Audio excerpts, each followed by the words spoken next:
Hello BookTube, welcome back to my channel. My name is Juan. I am just one reader, your favorite ever Mexican booktuber who reads in English.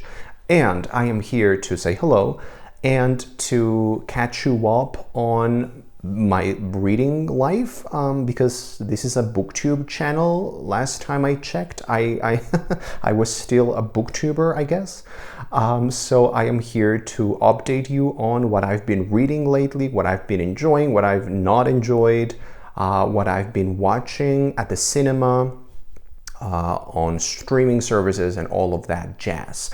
Come on, babe, why don't we paint the town? Ba-dum, and all that jazz. Okay, so there are many reasons for my not making videos as consistently anymore. I feel kind of guilty for not doing content, not making videos as consistently as I used to, but there are many reasons.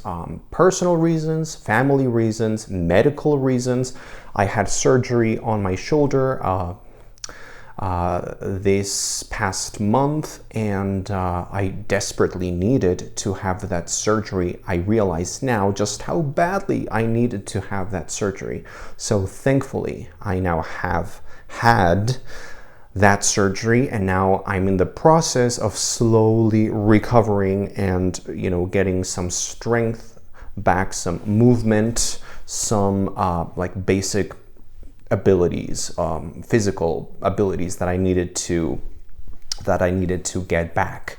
I am finally recovering from that process, so it's a slow process, but it's going well.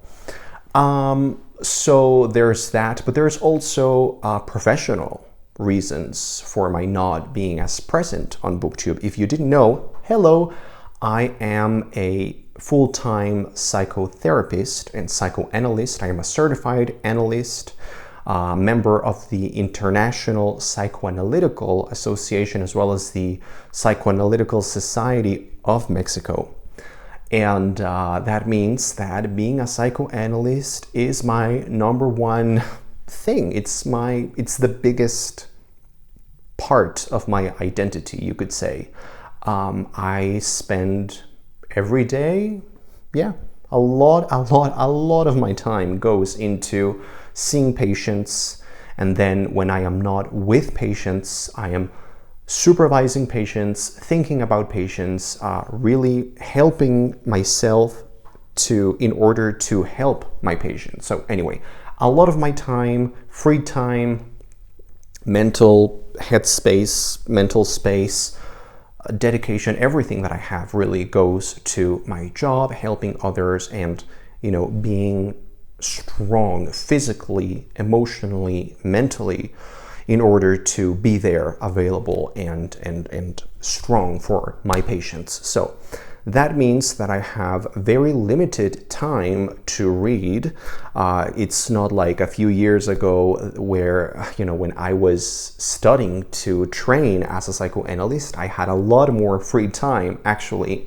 Now, not anymore. I am really passionate, really passionate about my job, and that's a good thing, but it can also be a bad thing because your personal life can be sometimes hindered or, maybe left to the bottom tier of priorities, which is not great.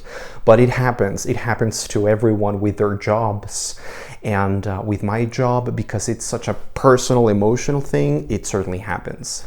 Anyway, so I have limited time to read, but I always read. Every single day I try to read at least one chapter of the book that I'm reading at the moment. And so this is the time where I update you on what I've been reading lately. So, well, firstly, I'm actually going to talk about the things that I've been watching. So, at the cinema, like the actual movie theater, I've watched some really great movies and some bad movies. The really good movies that I've seen are Dream Scenario with Nicolas Cage. Love that movie. It's a very psychoanalytical movie. There's another little A24 movie, Tuesday, which stars Julia Louis-Dreyfus, the one with the bird representing death. I really loved that movie. It was crazy in the best possible way. And then I've watched some movies, like big spectacle kind of movies, you know, like blockbuster, like summer blockbuster movies that have been so bad. For example, A Quiet Place, Day One. Yeah, I think it's A Quiet Place, Day One. Such a boring movie, such an empty movie. Oh, I hated that movie. I was so disappointed. And then Twisters. Don't even get me started on Twisters. One of the most boring movies I've ever watched in my life. And it's a summer blockbuster movie about tornadoes. And I actually realized like yesterday that it's like a remake or a sequel to another movie called Twister, which I'd never even heard of because I was probably not alive when that first movie was released. So anyway, I watched Twisters, and it was such a bland, empty, boring movie with a lot of empty, spectacular action that meant nothing. And also Glenn Powell. Oh my God, Glenn Powell, such a beautiful man, such a narcissist, at least in that movie. Oh, just such an unlikable, obnoxious character. It's so just, it was the worst movie ever. Probably one of the worst movies I've seen all year. So that's what I've been watching at the theater. Now, here at home on streaming, I am loving Ted Lasso, which is a show about soccer. And if you didn't know this about me, I grew up with two enemies in life, soccer and religion. Although you could argue that soccer here in Mexico is like a religion in and of itself. But anyway, I grew up hating both religion and soccer. And I never ever would have thought that I would be enjoying a show about soccer as much as I am. Ted Lasso, I am just in love with the show, in love. What else? I am watching Lessons in Chemistry, which is another Apple TV Plus show, just like Ted Lasso. Really enjoying that show. Really, really good. I also watched the original Star Wars trilogy, A New Hope, The Empire Strikes Back, and what was it? The other one, I completely forgot the title. But the third one was actually the only decent one, I thought. The other two, I didn't care for them. I thought that the comic relief characters were the best part of the movies. Everything else just sort of felt very lackluster to me. The plots, the villain, Darth Vader, such a disappointing villain. I know it's an unpopular opinion. Everyone loves Star Wars and Darth Vader. Didn't really care for any of that. The third movie, however, was very funny and very engaging, so I liked that one. I also watched Jaws, which I'd never watched, and it was horrifying. I liked it. I liked it quite a bit. It was terrifying, although in my personal taste, I think they showed a lot of the shark. I thought if they had kept it a little more like hidden and you know, if they hadn't showed as much of the shark, I think it would have been more effective, but that's just my opinion. Anyway, that's what I've been enjoying and not enjoying as much. Now I am going to talk about the books. Okay, so firstly, let's discuss A Line to Kill by Anthony Horowitz. This is book 3 in the Hawthorne and Horowitz series, which is a series that Anthony Horowitz does something amazing with. Essentially, the premise of this series of books, these are murder mysteries. These are whodunits, like classical detective stories, crime thrillers. They are incredibly engaging, immersive, and fast-paced. But there's a gimmick, and the gimmick is great. The gimmick is that one of the actual protagonists is the author Anthony Horowitz himself. So he has inserted himself as one of the two protagonists in the books. And it's such a fun play on the genre and the tropes of this genre. Anthony Horowitz is quickly becoming one of my favorite ever authors. I love what he does with every single book that I've read by him. Everything is just so clever, funny, interesting, engaging. These are books that you can't put down. Now, this particular installment is book 3 in the series. It takes place on this island. It's a great isolated remote setting.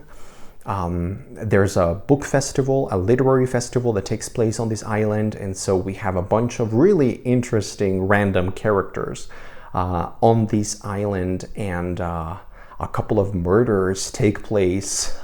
And I think this was an island where there never ever had been any sort of crime or murders or anything, so this is like shocking. And so I liked the premise well enough, although I have to say, being completely honest, I thought this was the weakest of the books in the series so far. I only gave it like a 3.5 star rating, which is still pretty decent. It's still a book that I was unable to put down. It was really engaging, and it certainly is a series that I would recommend to everyone, and it is a series that I am incredibly excited to continue reading. So I will be reading book 4, which is The Twist of a Knife, soon. Then I read something completely different. I just wanted something with a very different sort of style, and so I picked up Mariana by Monica Dickens. Monica Dickens was Charles Dickens's granddaughter, I believe, and this was just lovely. Lovely, lovely, lovely, lovely. Oh, wouldn't it be lovely? All I want is a room somewhere. If you know, you know. My Fair Lady fans out there, you know. If you know, you know. Wouldn't it be lovely? It was lovely, lovely indeed. Mariana by Monica Dickens is one of those books that, there's nothing. This is like the anti-Twisters with Glen Powell. There's no spectacle, not a lot of action, but it's so beautiful.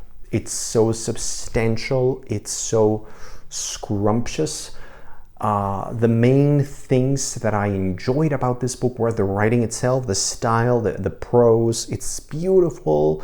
It's kind of classical feeling. It's warm. It's elegant. There's this kind of sophistication in the writing, but it's not like reading actual Charles Dickens, which was much older, much more sort of it's just a different, more elusive sense of writing, I should say, style of writing. Here, it's much more modern, contemporary. It never feels like Charles Dickens's writing can feel very cryptic sometimes and hard to digest. This was not like that at all. I think this is a book that you could read, anyone could read, your mom, your dad, anyone could read this book. It's very accessible, but the writing is scrumptious. It tells the story of this girl, Mary, and it's just her coming of age tale. It's a story of childhood, family, relationships, just what it meant to this girl to live in this particular time period, right before the war started, and then when the actual war did start, It takes place in London, both the city and the countryside, and it's just delightful. It's delightful, it's lovely, loved it. It's a 4-star book for me. And then the other book that I finished recently, again, very different book, very, very different book, but again, it's a book about growing up. It is a coming-of-age sort of tale, even though Mariana by Monica Dickens actually spans many years in the character's life. This other book, Boy's Life by Robert McCammon, only focuses on a year of this protagonist's life. So even though it's Boy's Life, I think it should be more like Boy's Year. But anyway, Boy's Life by Robert McCammon is the literary equivalent of watching a Steven Spielberg movie. It was exactly that. It was a Steven Spielberg movie as a book. The literary form of Steven Spielberg. It's about this boy growing up in this like quaint little American small town, and it's set in the 1960s. It has all of the tropes that you would imagine.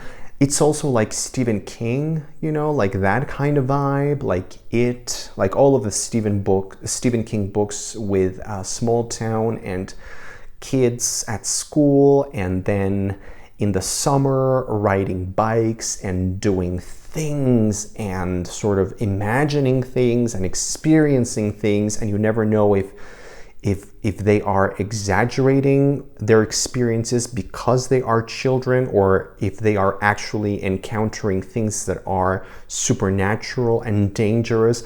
This book has a really great sense of that kind of childhood, dreamlike, fantastical, like magical realism haze, if you know what I mean. If you know, you know.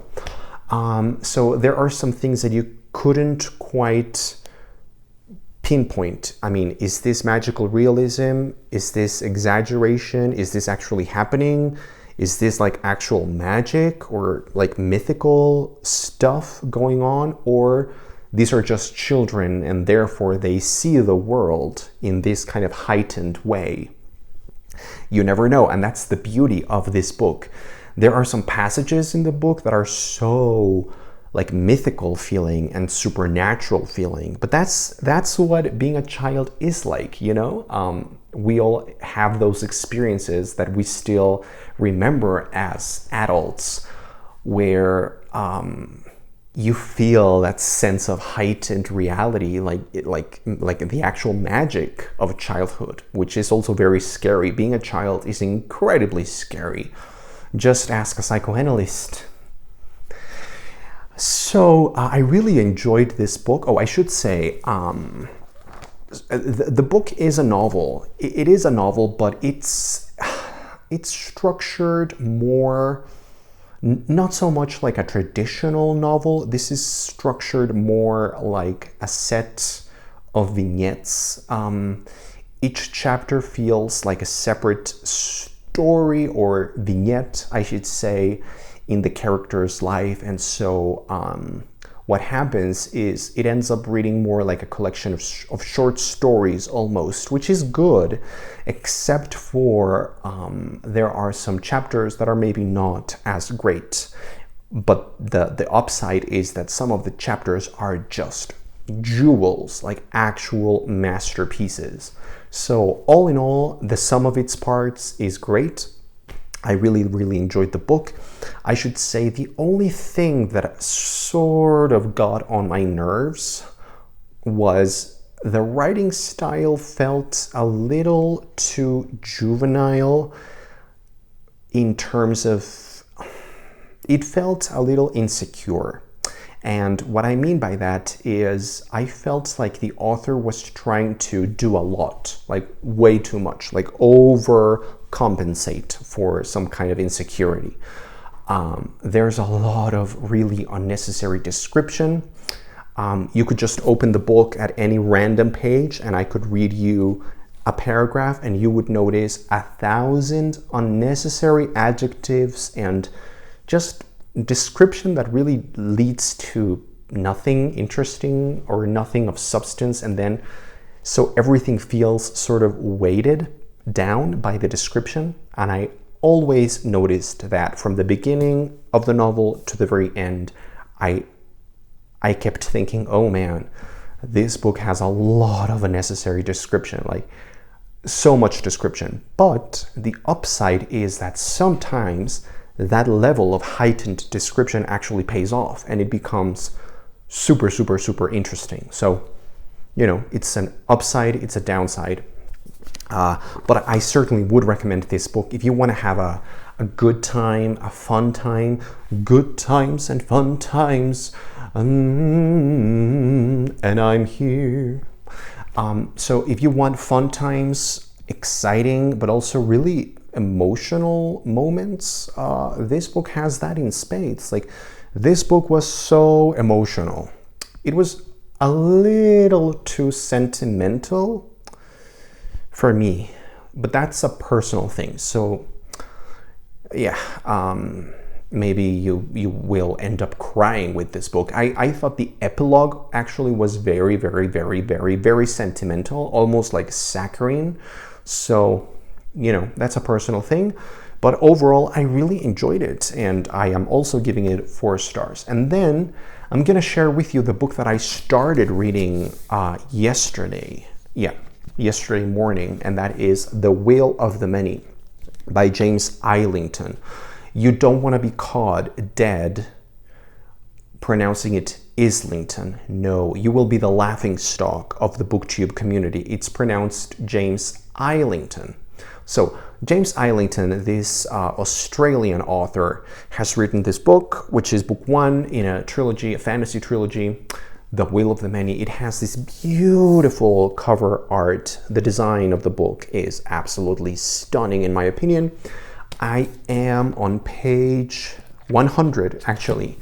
So I am a 1/6 of the way into the novel. And so far, it shows a lot of potential. I still don't get a sense of authorial voice, like a strong sense of style. I feel like it's a very declarative, simple, stark narrative centered on plot and centered on the world building. So far, I haven't really cared for or connected with any of the characters. I don't get a sense of style from the author yet, but I am only 100 pages in. So I will give you more updates later on, but that's it. So thanks for watching this ridiculously long, chatty video. I am just one reader. Let me know what you have been reading and enjoying or hating lately, and I will see you on the next video. Bye-bye.